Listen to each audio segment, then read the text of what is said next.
வணக்கம் மக்களே. வங்கியில சேமிப்பு கணக்கு வைத்திருக்கும் அனைவரும் கட்டாயம் தெரிந்து கொள்ள வேண்டிய மிக மிக முக்கியமான அறிவிப்புகள் தான் வெளியாயிருக்கு. அது என்ன அறிவிப்புகள் அப்படிங்கிற முழு விவரங்களையும் தெரிஞ்சுக்க வீடியோ கொஞ்சம் கூட ஸ்கிப் பண்ணாம கடைசி வரைக்கும் முழுமையா பாருங்க. இதுதான் முதன்முறையா நம்ம வீடியோ பாக்குறீங்கன்னா மறக்காம நம்ம சேனலை சப்ஸ்கிரைப் பண்ணிட்டு அந்த லைக் பட்டனை தட்டி விட்டுருங்க. வாங்க வீடியோக்குள்ள போலாம். சேமிப்பு கணக்குகளில் ரொக்க பரிவர்த்தனைகளுக்கான வரம்புகள் மற்றும் விதிமுறைகள் குறித்து பொதுமக்கள் தெரிந்து கொள்வது அவசியம். மேலும் இந்த வரம்புகளை மீறினால் ஏற்படும் விளைவுகள் என்னென்ன என்பதை பார்க்கலாம். சேமிப்பு கணக்கில் பணத்தை வைத்திருப்பதற்கான வரம்புகள் அல்லது ஒரு நாளில் அனுமதிக்கப்பட்ட பண பரிவர்த்தனைகள் எவ்வளவு என்று நீங்கள் எப்போதாவது யோசித்திருக்கிறீர்களா?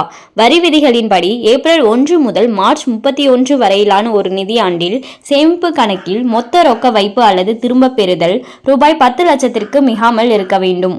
கூடுதலாக வருமான வரி சட்டத்தின் பிரிவு 269 ST ஒரு நபரை கட்டுப்படுத்துகிறது. ஒரே நாளில் ஒரு பரிவர்த்தனை அல்லது ஒரே நிகழ்வின் பல பரிவர்த்தனைகளில் மற்றொரு நபரிடமிருந்து ரூபாய் 2 லட்சம் அல்லது அதற்கு மேற்பட்ட பணத்தை பெறுவது இந்த வரம்பை மீறினால் ஆய்வு மற்றும் அபராதம் விதிக்கப்படும்.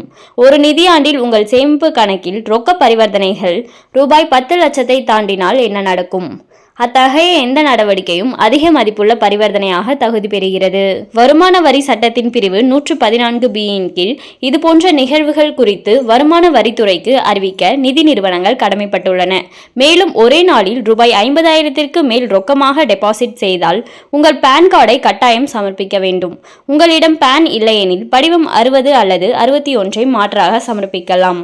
அதிக மதிப்புள்ள பரிவர்த்தனைகள் பல கணக்குகளில் பரவியிருந்தாலும் அவற்றை கண்காணித்து வருமான வரித்துறைக்கு வங்கிகள் புகார் அளிக்க வேண்டும். கணக்கு வைத்திருப்பவராக அனைத்து பண பரிவர்த்தனைகளும் முறையானவை மற்றும் ஆவணப்படுத்தப்பட்டவை என்பதை நீங்கள் உறுதி செய்ய வேண்டும்.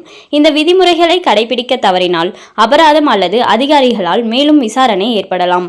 அதிக மதிப்புள்ள பரிவர்த்தனைகள் தொடர்பாக வருமான வரித்துறையிடம் இருந்து நோட்டீஸ் வரும் பட்சத்தில் நிதி ஆதாரத்திற்கான போதுமான ஆதாரத்தை நீங்கள் அளிக்க வேண்டும். ஏற்றுக்கொள்ளக்கூடிய ஆவணங்களில் வங்கி அறிக்கைகள், முதலீட்டு பதிவுகள் அல்லது பரம்பரை தொடர்பான ஆவணங்கள் ஆகியவை அடங்கும்.